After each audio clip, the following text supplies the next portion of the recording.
بسم اللہ الرحمن الرحیم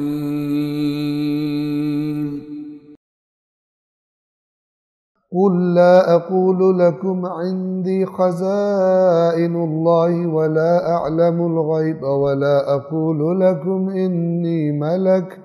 ان اتبع الا ما يوحى الي قل هل يستوي الاعمى والبصير افلا تتفکرون۔ اور رہا میں هل كنت الا بشرا رسولا، میں کیا ہوں سوائے ایک ایسے بشر کے جو اللہ کا پیغام لے کے تمہارے پاس آیا۔ هل كنت الا بشرا، میں کیا ہوں سوائے ایک ایسے بشر کے کہ جو جس کی صفت کیا ہے، وہ رسول ہے۔ اور اوپر کیا آپ نے، یہ تو سورہ اسراء کی آیات ہم پڑھ رہے ہیں، ابھی ہم نے کیا پڑھا، رسول کیا ہوتا ہے؟ 48 نمبر آیت سورہ انعام کی، وَمَا نُرْسِلُ الْمُرْسَلِينَ إِلَّا مُبَشِّرِينَ وَمُنذِرِينَ، اور ہم رسولوں کو نہیں بھیجتے مگر خوشخبری دینے والے اور خبردار کرنے والے بنا کر۔ تو تم جو ان کو ذمہ داری دی گئی ہے اس کے ساتھ کنسرن رکھو، جو چیزیں ان کا کام نہیں ہے وہ کیوں ڈیمانڈ کرتے، وہ کیوں مطالبے کرتے۔ پورا قرآن اس بات کو بار بار بیان کرتا ہے۔ بس یہ جو آیت نمبر 50 کا پہلا حصہ تھا کہ آپ کہہ دیجئے میرے پاس اللہ کے خزانے نہیں ہیں، وہ کرتا ہے، اس کی مرضی ہے جو کرے۔ تو یہ میں نے وضاحت میں سورہ اسراء کی آیات پڑھی 90 سے 93 تک، کہ یہ ڈیمانڈز کیا کرتے تھے، یہ لے آؤ، یہ سونے کا گھر ہونا چاہیے، باغ ہونا چاہیے جس میں تو نہریں جاری کر دے۔ تو اللہ تعالیٰ فرما رہا ہے کہ آپ ان سے کہہ دیں میں نہیں کہتا، میں نے تمہیں کب کہا میرے پاس اللہ کے خزانے کہ میں تمہیں دوں۔ وَلَا أَعْلَمُ الْغَيْبِ، دوسری بات، میں غیب کا علم نہیں رکھتا، میں غیب نہیں جانتا۔ اس سے کیا مراد ہے؟ آیا رسول اللہ کے پاس کوئی غیب کی خبر نہیں ہے؟ خود قرآن کے بیان کے مطابق یاد رکھیے کہ جو مختلف مسلکی اختلافات ہیں اس میں بعض لوگ کیا کرتے ہیں کہ جو آیات ایسی ہوتی ہیں کہ جو ان کے مسلک کے نظریے کی تائید میں ہوتی ہیں ان کو زور لگاتے ہیں، اور جو دوسری طرف کی بات ہوتی ہے انہیں چھپا لیتے ہیں، اور پتہ ہوتا ہے پبلک تو فارغ ہے، اور اگر کوئی فارغ نہ بھی ہو اور آ جائے تو کہتے ہیں تمہاری اوقات نہیں ہے قرآن کو سمجھنے، تمہیں کیا پتہ، اس کے تو 70 باطنی معنی ہوتے ہیں، تم ظاہر سے تم آ گئے ہو، اس کے لیے جا کے 50 سال حوزے میں پڑھو پھر تمہیں پتہ۔ ایسی باتیں کر کے انسانوں کو ڈرا دیتے ہیں، اور لوگ بھی ڈر جاتے ہیں، ڈرنا نہیں چاہیے، کیونکہ اللہ نے یہ کتاب ہدایت بن کے مجھے بتاؤ،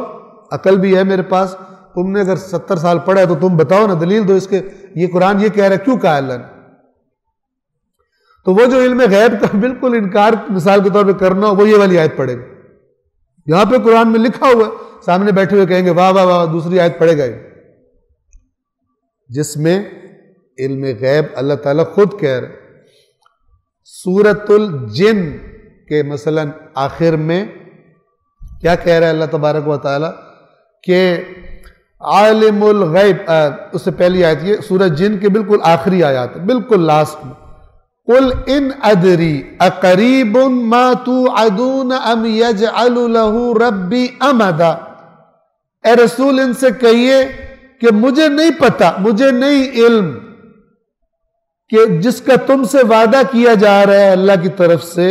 وہ قریب ہے یا اللہ اس کے لیے کوئی مدت، لمبی مدت معین کر دے، مجھے نہیں پتا۔ عالم الغیب، وہ غیب کا عالم ہے، فلا یظہر علی غیبہ احدا، تو وہ اپنے غیب پر کسی کو بھی علم نہیں دیتا، اپنا غیب کسی پر ظاہر نہیں کرتا، الا من ارتضی من رسول، سوائے اس رسول پر جس کے لیے وہ خود راضی ہو، اس کو پھر وہ غیب کا علم دیتا ہے، لیکن اس کی مقدار کیا ہے؟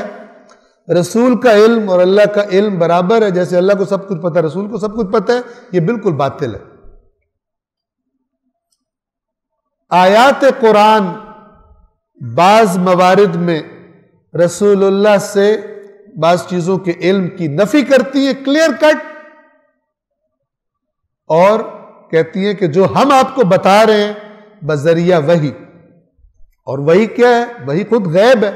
اور رسول اللہ نے آئندہ کی خبریں دی ہیں۔ اللہ تبارک و تعالی نے رسول پاک کو ایسی چیزیں بتائیں کہ جو اللہ کے نبی نے آگے خبریں دی، لیکن